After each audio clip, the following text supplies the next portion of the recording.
Hi friends, Miss Talia here. Today I would like to talk to you about problem solving.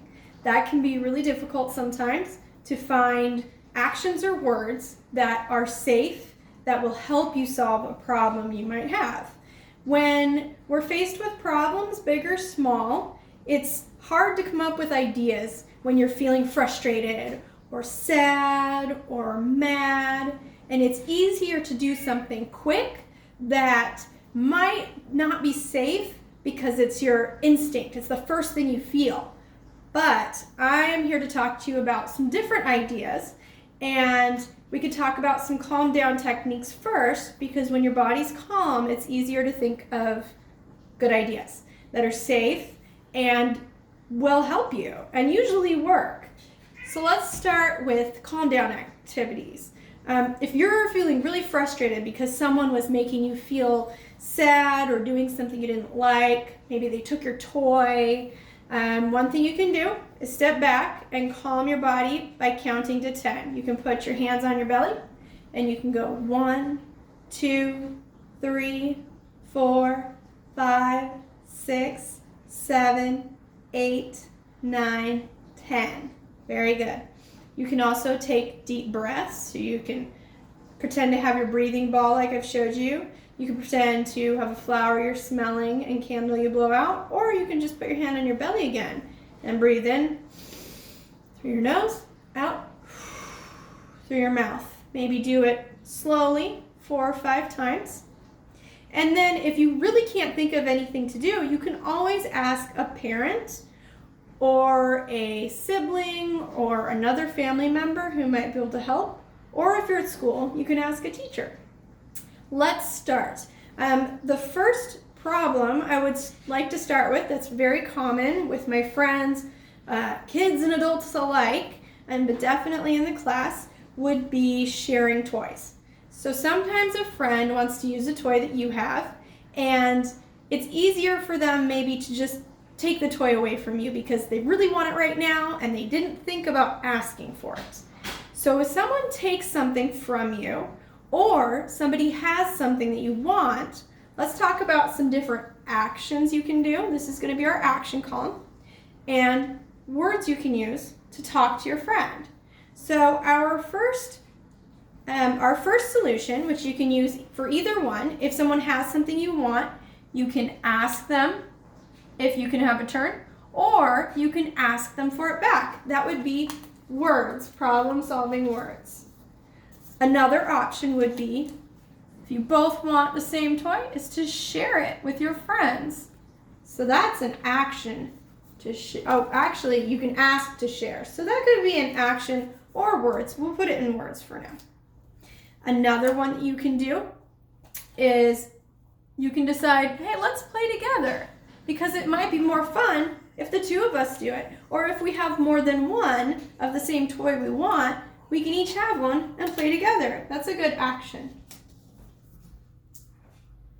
We can also, let's say, you have a toy that I want, but maybe I have a toy you want. We can trade. We can trade our toys and take turns that way. That's another good action.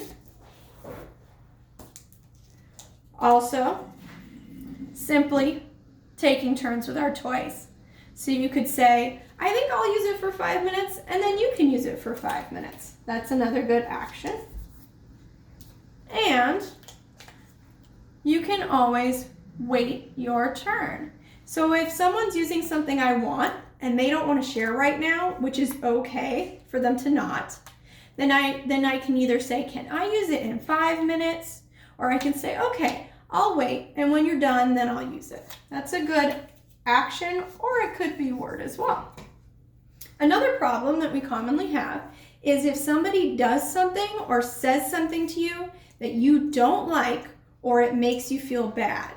A lot of times people do these things not to try to hurt you, they just don't think about how it might make you feel. So let's say somebody said or did something and made you feel really sad.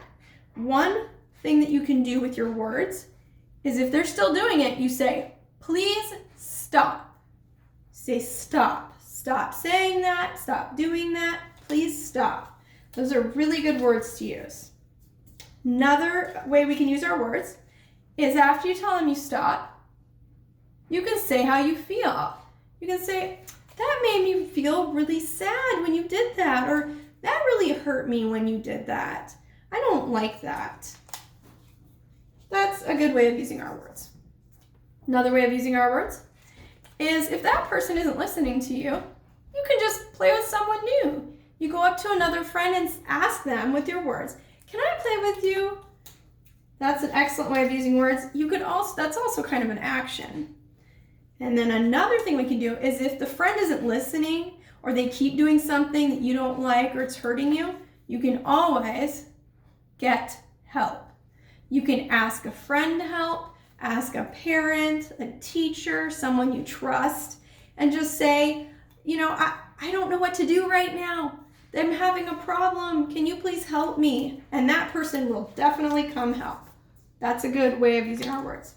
Some ways, actions, is if none of these things are working, if the person is not listening and they're still making you feel bad, you can always ignore them and just do something else. A lot of times if someone's doing something you don't like and you just ignore them, then they'll stop because they realize, oh, this isn't any fun. The person doesn't care.